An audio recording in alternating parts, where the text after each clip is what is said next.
2వ అధ్యాయం 9వ శ్లోకం. అహో వికల్పితం విశ్వం అజ్ఞానాత్ మయి భాసతే రూప్యం సుప్తౌ ఫణి రజ్జౌ వారి సూర్య కరే యథ.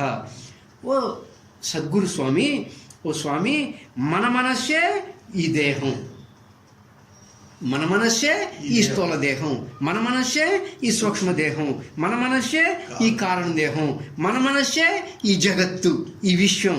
ఏమండి, అంటే మన మనస్సే ఈ దేహం, ఈ విశ్వం ఇలా కనపడటానికి కారణం కూడా మన మనస్సే. మన మనసు కేవలం స్థూల భాగాన్ని, నామరూపాలను మాత్రమే చూస్తుంది. మన మనసు దేన్ని చూస్తుంది? స్థూల భాగాన్ని, నామరూపాలని మాత్రమే చూస్తుంది. కానీ మహాసూక్ష్మంగా ఉన్న ఈ చైతన్యాన్ని గ్రహించలేదు. మన మనసు చూసేదంతా సత్యం అనుకుంటాం.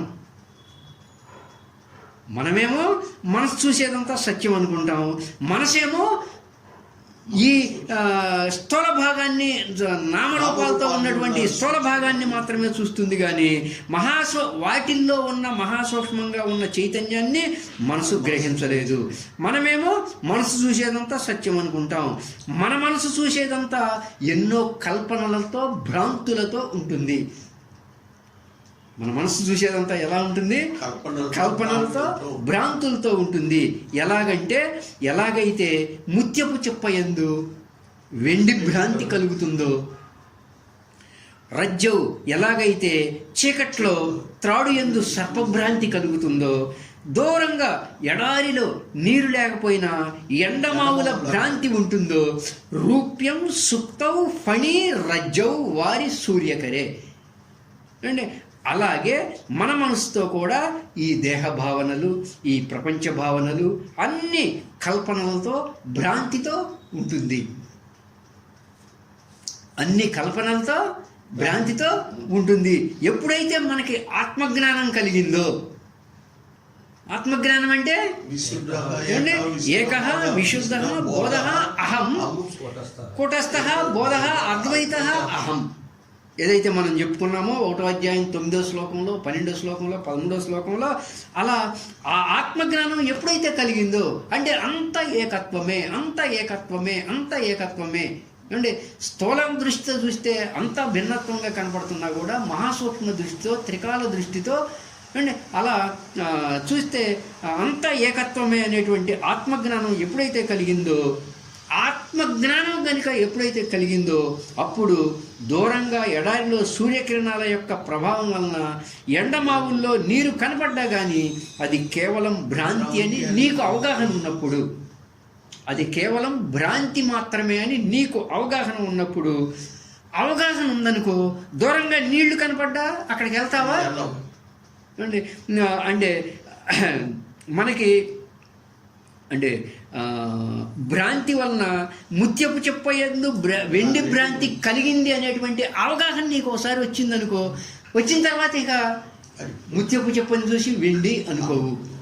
ఏంటి అలాగే నువ్వు ఆత్మజ్ఞానం అనేటువంటి సత్యం దృఢంగా తెలుసుకున్నప్పుడు, ఆత్మజ్ఞానం అనే సత్యం దృఢంగా తెలుసుకున్నప్పుడు, ఆత్మజ్ఞానం అంటే very good sir, very good sir. ఏమంటే అలాగే నువ్వు ఆత్మజ్ఞానం అనే సత్యం తెలుసుకున్నప్పుడు దృఢంగా ఆ మనసు చూసిన దాన్ని, ఆ కల్పనను, ఆ భ్రాంతిని పొందవే కాదు. ఓహో, ఎడారిలో సూర్యకిరణాల ప్రభావం చేత అవి నీరుగా కనపడుతున్నాయి అని ఒకసారి నీవు తెలుసుకున్నావు అంటే నెక్స్ట్ ఇక భ్రాంతిని, కల్పనను పొందవు. అలాగే నువ్వు ఆత్మజ్ఞానం అనే సత్యం తెలుసుకున్నప్పుడు దృఢంగా తెలుసుకోవాలి. ఆ మనసు చూసిన దాన్ని, ఆ కల్పనను, ఆ భ్రాంతిని పొందవు. ఒకవేళ ఆ భ్రాంతి, ఆ దృశ్యం అలా కనబడినా కానీ, ఒకవేళ నీకు ఇంకో రోజు ఆ ఎండమావుల్లో సూర్యకిరణాల వల్ల అది నీరు అని నీకు తెలిసినా కానీ అక్కడికి వెళ్ళి ఆ నీరు త్రాగాలి అని అనుకో, అంటే దాని యొక్క అనుభూతిని పొందుదామని వెంపర్లాడవు. ఓహో, అది భ్రాంతి, కల్పన, నా మనసు కల్పించింది అని తెలుసుకుంటావు. ఓ స్వామి, ఇంతకంటే ఆశ్చర్యమేముంది? ఏమండి, ఓకేనా? మనసు దేన్ని గ్రహించలేదు? దేన్ని గ్రహించలేదు? మనసు చైతన్యాన్ని గ్రహించలేదు. అంటే సూక్ష్మంగా ఉన్నటువంటి చైతన్య భాగాన్ని దర్శించలేదు. దేన్ని దర్శిస్తుంది మనసు? అంతా ఉన్న స్థూల భాగాన్ని మాత్రమే తెలుసుకుంటుంది అండి.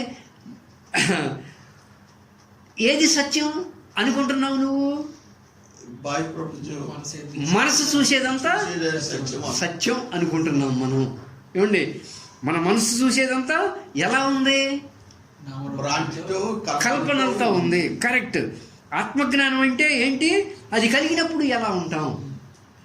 ఏకః విశుద్ధ బోధ అద్వైత అహం. ఏమండి, అది ఆత్మజ్ఞానం. ఆత్మజ్ఞానం కలిగినప్పుడు ఎలా ఉంటావు? సత్యం తెలిసింది కాబట్టి ఇక భ్రాంతి జోలికి వెళ్ళవు. ఓహో, ఇదంతా మనసు భావనలే అండి. ఏది ఆశ్చర్యం? ఒకవేళ ఆ మనసు చూసిన దాన్ని, ఆ కల్పనను, భ్రాంతిని పొందో, ఒకవేళ ఆ భ్రాంతి, ఆ దృశ్యం అలా కనపడినా కానీ అక్కడికి వెళ్ళి నేను దాన్ని అనుభూతి పొందాలి అని అనుకోవు. ఓహో స్వామి, ఎంత ఆశ్చర్యం! బోధ అండి. అర్థమైందా సార్? ఇదే ఆత్మ జ్ఞానం.